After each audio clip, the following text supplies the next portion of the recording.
Just days away from the U.S. presidential election, legal battles over mail-in ballots and misinformation about ballot integrity. There is a lot more activity on the Republican side in this election cycle that has to do with election administration and calling into question what counts as a valid vote, who counts as a valid voter. We'll focus on one case in a must-win U.S. state for this presidential election. The Pennsylvania Commonwealth Court held that to not count those ballots violated the Pennsylvania Constitution. Today is October 31st, and this is The Issue from VOA. I'm Scott Walterman. And I'm Lori London. There's a new front in the strategy to win elections in the United States: the courts. A lot of time and money is being spent on trying to get ballots thrown out and voters taken off the rolls. Today, we're focused on the U.S. state of Pennsylvania, which is a must-win state in the 2024 presidential election. Let's start in the state's capital of Harrisburg with WITF Radio's Jordan Wilkie, who reports that with Election Day looming, the number of false and misleading claims are ratcheting up. You have to be alive on Election Day for your vote to count in Pennsylvania. David Voy, division manager for Allegheny County elections, says counties update their voter rolls regularly. Once a voter is marked deceased, the ballot, if returned, cannot be accepted. As with the dead, non-citizens are not allowed to vote. Daniel Mallinson, a Penn State associate professor who studies elections, says concerns about election administration keep coming up over and over. All these claims of coordinated voter fraud or non-citizens voting in large numbers, there just isn't evidence of that. Voter fraud, in general, breaks a lot of laws. For non-citizens, registering and voting each carry steep penalties, including the possibility of deportation, fines, and imprisonment. In Harrisburg, I'm Jordan Wilkie. And you know, Lori, sometimes the battle is over something that isn't even really part of the voting law. Here's an example. In Pennsylvania, when you get a mail-in ballot, right, the return envelope has a place where you put the date on that you mailed it or filled it in. But the law doesn't actually require you to do that. There's nothing in the law that says the voter has to put the date on the outside of the envelope in this little slot. But even so, in a special election back in September, ballots in Philadelphia were thrown out because the date wasn't filled in. And this really has become a court battle with the American Civil Liberties Union and the Public Interest Law Center suing to get those ballots reinstated, and that would allow ballots like that to be counted in the presidential election next week. The Pennsylvania Commonwealth Court agreed with them and ruled in their favor, but the challenge continues now to an even higher court. Joining us to talk more about this is Mimi McKenzie, legal director of the Public Interest Law Center. Thanks so much for joining us to talk about this. Oh, my pleasure. So tell us about the court decision yesterday and then what happened today. Sure. So yesterday, the Pennsylvania Commonwealth Court issued a ruling in a case called Baxter versus the Philadelphia Board of Elections. It was a case that rose out of a special election in September here in Philadelphia, where the Board of Elections did not count ballots, mail-in ballots that had a missing or incorrect date on the back of the envelope. And the Pennsylvania Commonwealth Court held that to not count those ballots violated the Pennsylvania Constitution. So it was like a little form on the back of the envelope you had to fill out? Sure. So in Pennsylvania, mail-in balloting was established in 2019, so it's relatively new, and it was implemented in the May 2020 primary. And Under the election code, says that a voter needs to date and sign the outside envelope. And then they need to put their mail-in ballot in a secrecy envelope. And there's been a lot of litigation here in Pennsylvania around these three issues. And what the court has held to date is that under the election code, yes, you do have to date that back envelope.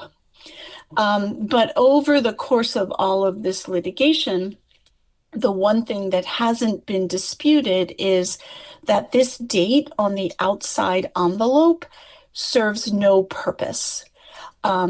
It's a vestige from a previous iteration of the election code, but under the election code today, it's the date of receipt that matters. So this date just doesn't serve any purpose, right? It's not used to determine whether the ballot was timely submitted. It's not used to determine if the voter is a qualified or registered voter.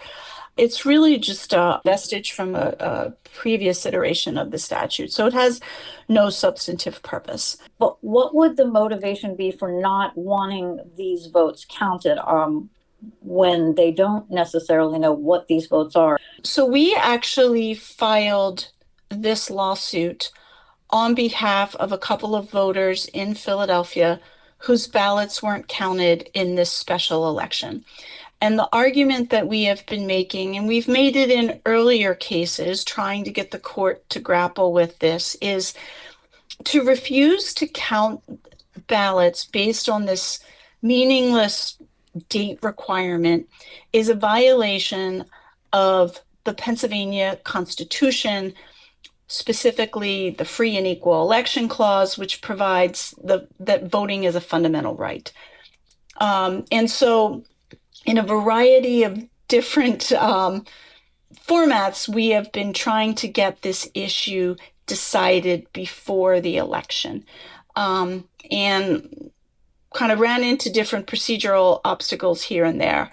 So this is sort of the last vehicle, if you will, for the court to decide whether or not to count these ballots for the November election, or to decide the issue anyway. So basically what you're saying is if rejecting them in the special election was not constitutional back in September, then you're saying that you want this resolved to be that it also means that it must be unconstitutional in the November election? Yeah, exactly. That the basis for the court's holding, even though it was in the context of a special election, was it violates the Pennsylvania Constitution to reject these ballots because of this date requirement, which is meaningless. And so the argument is that, well, if it's unconstitutional, like you said, in September, it's certainly unconstitutional in November.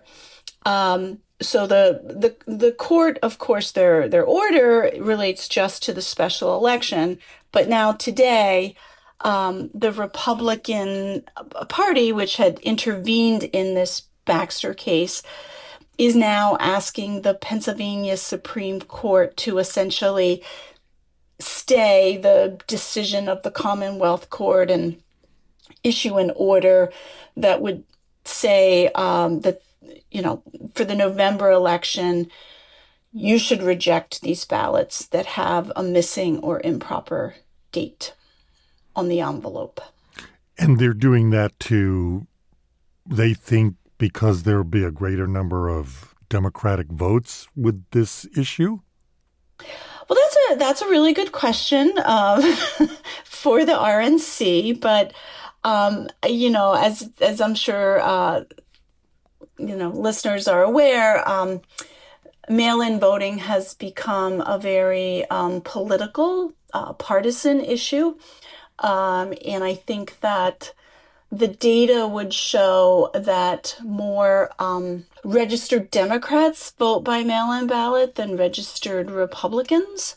And so presumably one party has decided that that's a political strategy that makes sense for them. To be clear, to the extent that the Public Interest Law Center, my organization, and our co-counsel at the ACLU Pennsylvania, we're nonpartisan, and in these various lawsuits around the dating requirement, we've represented both voters who are registered Democrats and voters who are registered Republicans, because any voter can get tripped up on this no matter what their party affiliation is.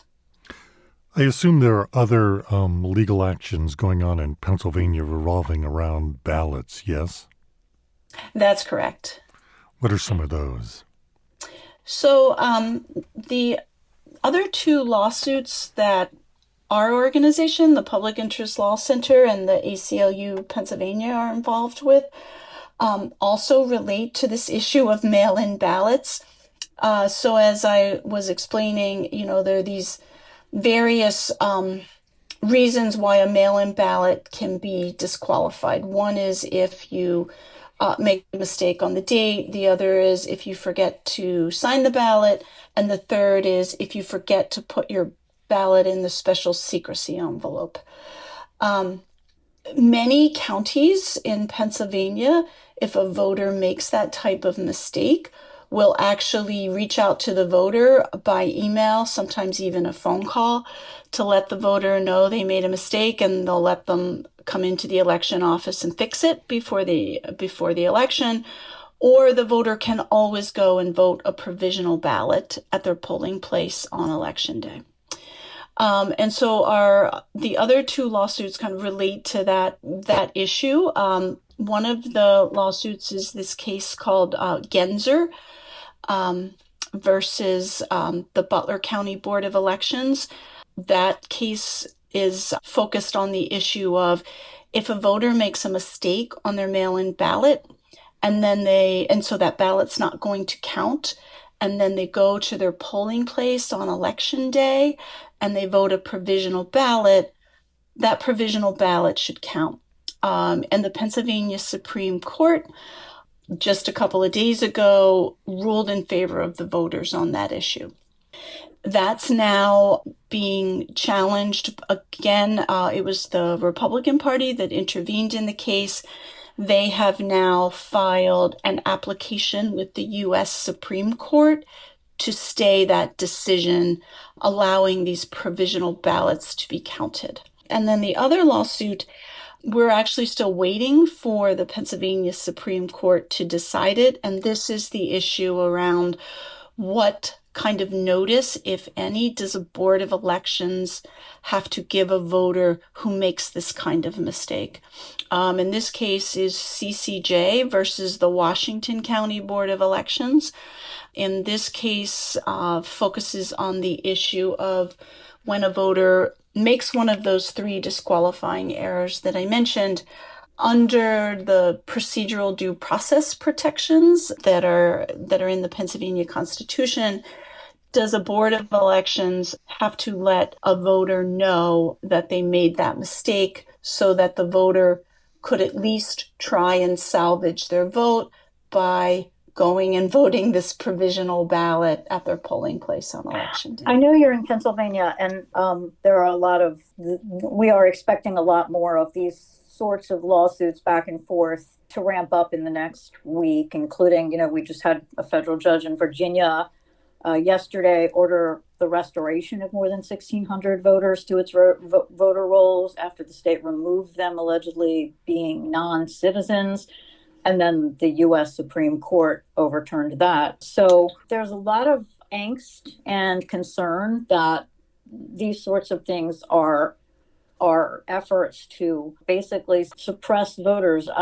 Given where you are and the importance of the state of Pennsylvania in the presidential election, do you see this being much more efforts being made this election cycle? And have they been accelerating in previous elections or is this really stand out to you that it's just really becoming a part of a strategy of sorts?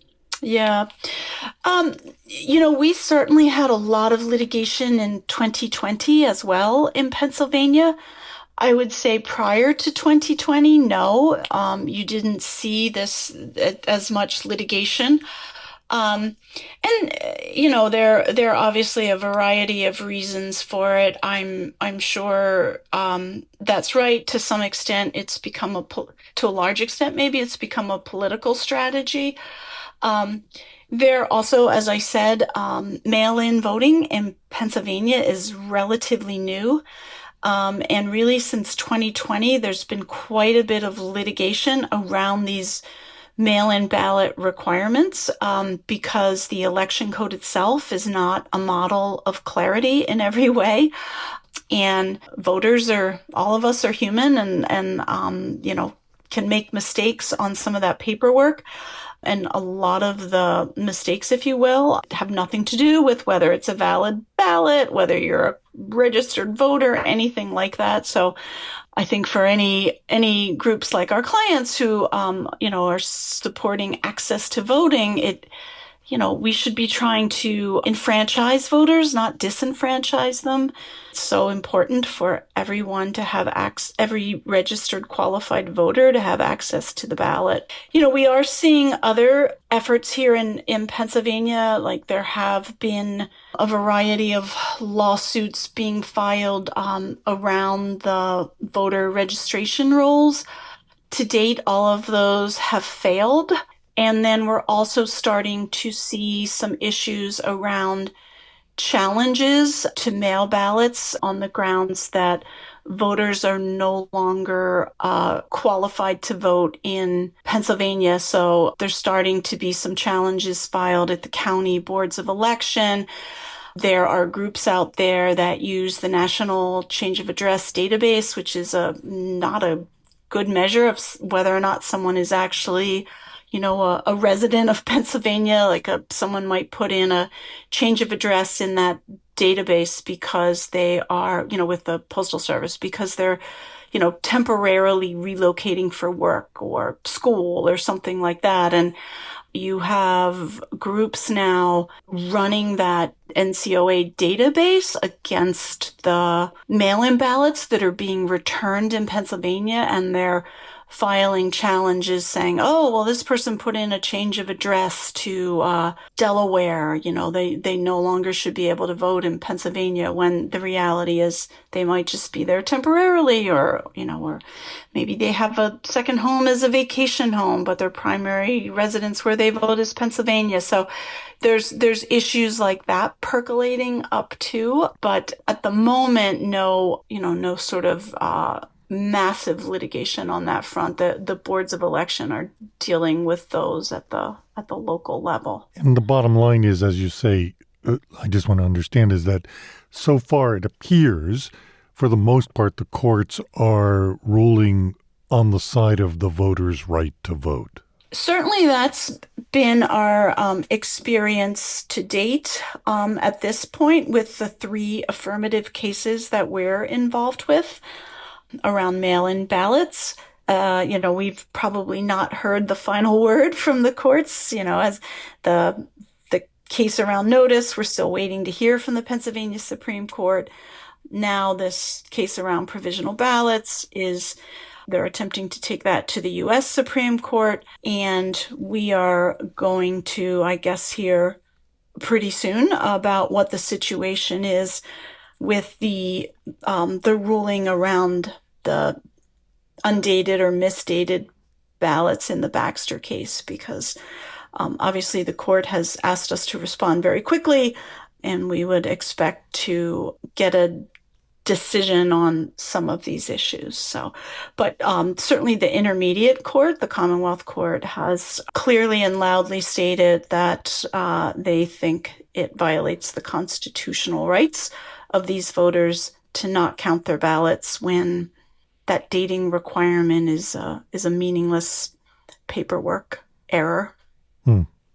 Mimi, thanks so much for the time and the explanation, and I'm sure we'll be talking again. Sure. I hope I hope that was clear. It's there's a lot of detail packed in that, but It's complicated. it is and it isn't, right? Like at the simplest level, voting is a fundamental right, and it makes sense to interpret these election code provisions in the Constitution in such a way that it enfranchises voters, not disenfranchises them. That was Mimi McKenzie, legal director of the Public Interest Law Center. She's right when she said, when I said this is complicated, and she says, well, yes and no, because when you get into the court, it becomes complicated. But the actual thing that they're fighting over is this little thing that says, put the date here, even though it's on the envelope, it's not in the law. So she's right. It's this little simple thing that becomes this big, complicated thing. Right. And obviously, as we've been talking about, the battlegrounds aren't just, in the states and for votes.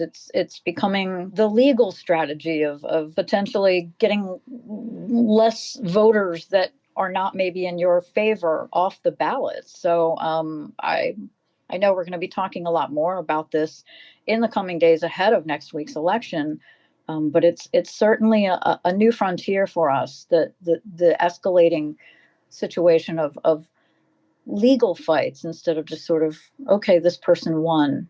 And it's definitely not so simple anymore, or at least it seems there are already people talking about one side not accepting the results without a legal fight. Well, we will continue to focus on these legal battles in the coming days. And like you said, most likely even after the election winner is announced. You've been listening to The Issue from the Voice of America. On behalf of everyone here at VOA, thank you so much for listening. Follow The Issue on X and Facebook at VOA The Issue. And for more news 24/7, our website is voanews.com. In Washington, I'm Scott Walter. And I'm Lori London. We'll see you tomorrow.